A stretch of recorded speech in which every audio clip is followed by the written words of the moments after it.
शिल्प समृद्धता काय असते हे इथे येऊन समजतं. नमस्कार, मी गौरी.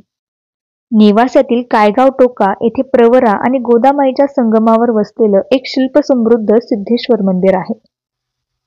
परिसरातील इतर सर्व मंदिरांपेक्षा हे मंदिर सुरेख आणि सुंदरतेनं नटलेलं आहे.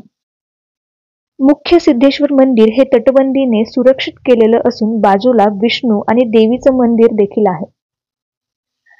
विष्णूच्या मंदिरासमोर गरुड मूर्ती नमस्कार मुद्रेत आहे.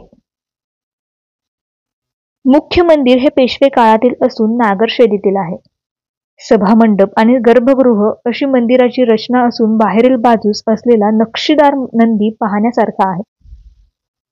सभामंडपावर दशावतार रामायण महाभारतातील प्रसंग कोरलेले पाहायला मिळतात. याशिवाय हे मंदिर इतकं शिल्पसमृद्ध आहे की सगळं मंदिर हे भेट देऊनच बघितलेलं चांगलं.